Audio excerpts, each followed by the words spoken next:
Alright, I got that video posting. Okay, now the next step, the next thing I do is how I tighten my bar, my chain. And this is something that there's a little bit of controversy over it, but I'll tell you how I do it and why I do it and what's going on.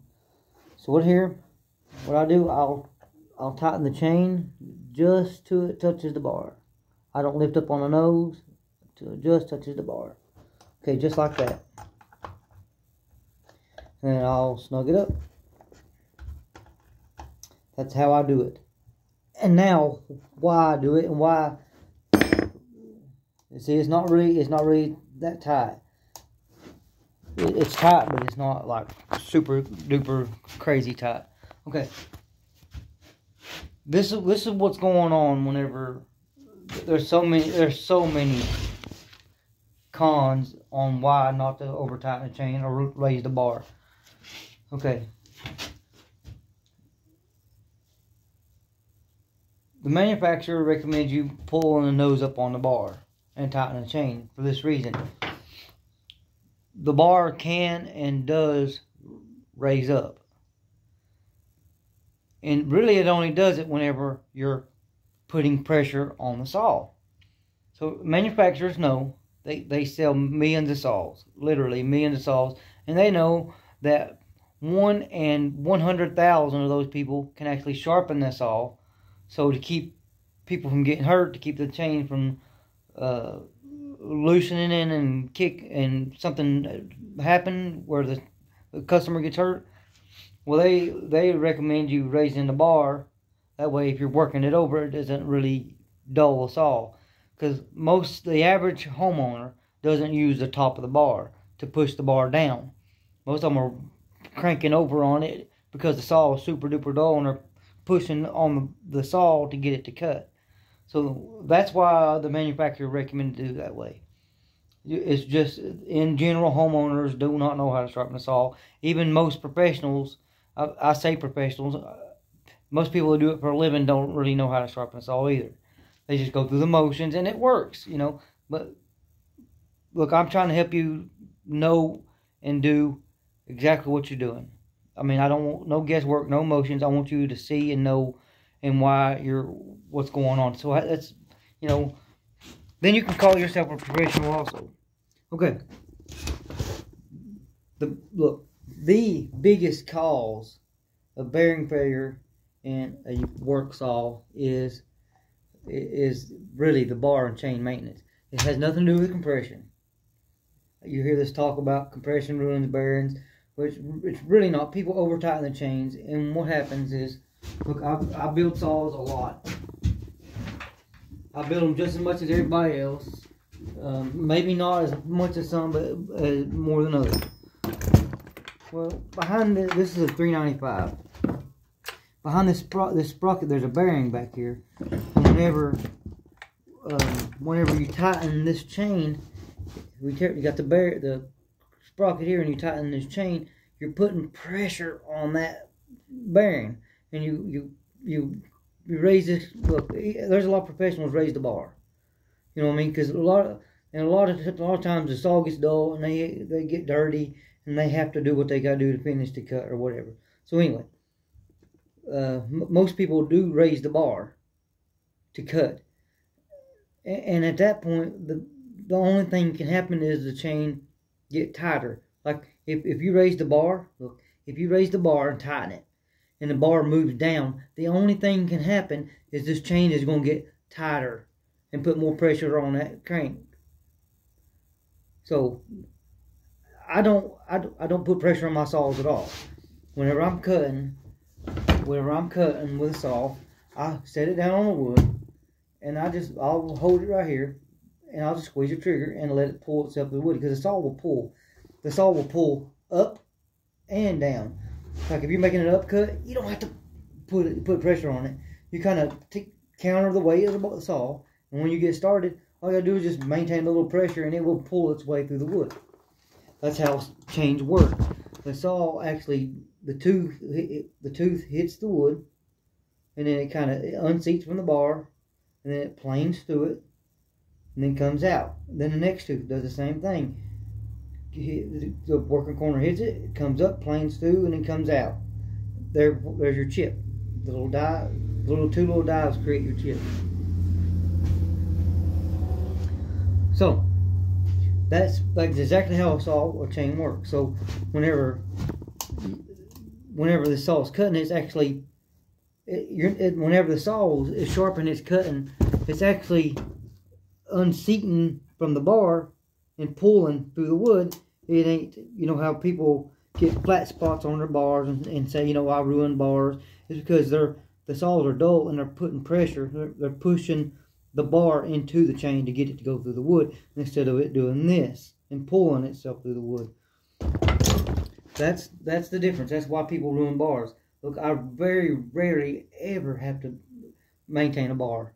I mean, if you run them, I mean, they're going to be a little wear, but almost never. I mean, I promise you, I got this saw here. This saw is 9 years old, and this bar is also 9 years old. They've been together all their lives, and we run them every day. For the reason being, if the saw is dull, set it down. We got more saws. Look, it saves you a ton of money in the long run. It saves you wear and tear. It saves you crank bearings. It saves a lot of problems. Therefore, if you're having to put pressure on the saw, you really need to evaluate the situation, what's going on. Okay? So, that's how I tighten the bar. What I do, I just let the bar hang down. I bring the chain just to the bottom. And then I snug it up. And it never ever loosens. The saw does not ever loosen. The chain doesn't ever move because I'm not putting pressure on the bar up or down. If I'm cutting up, the saw is pulling up. If I'm cutting down, the saw is pulling down. If you're having to push up, of course, you're pushing down on the bar. And if you raise the tip of the bar up and you're cutting up and you're pulling up on the bar, you're actually pushing down on the chain, which will split sprockets or split the nose of your bull. Right. Like if this bar moves down, it will actually split the nose of this bar. That's how you ruin tips and noses, the bar noses. Is that you're over tightening it by putting pressure on it. So, but the way I do it, if you have to put pressure on it, you know, it actually loosen the chain, which will save your crank bearings and the bar noses. If anything, putting pressure on it the way I do it will put a flat spot on the bar. So you just take a file and clean it up, and I can show you how to straighten the bar up also without using a bar machine. You can use I use a round file, and I can show you exactly how to do it. I really don't have none to fix because all my stuff stays in really good shape, even the old bars. Look, I mean, I got brand new Sugihara bars on the wall. They're just here just for case. This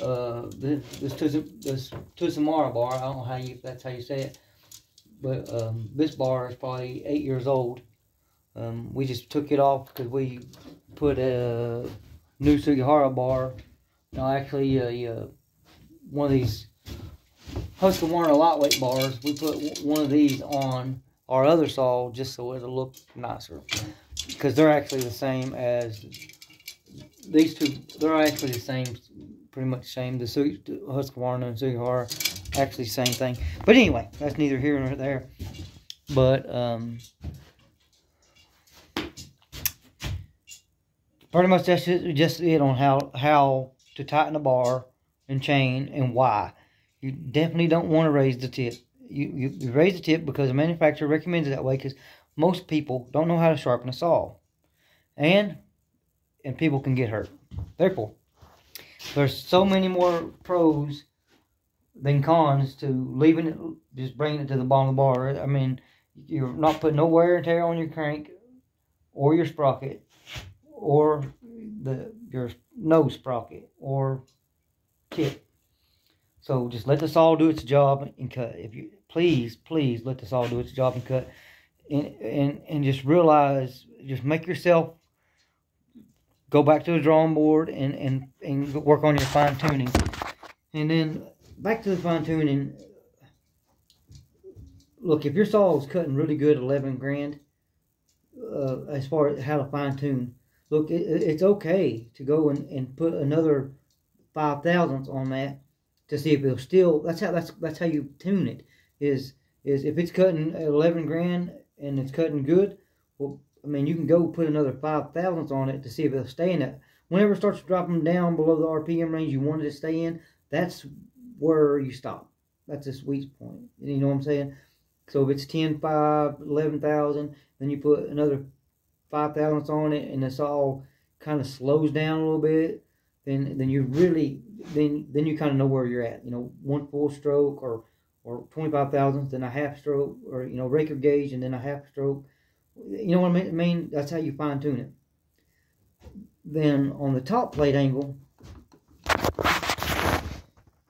which is this, the angle at which you hold your file this way, steep or sharp. So do not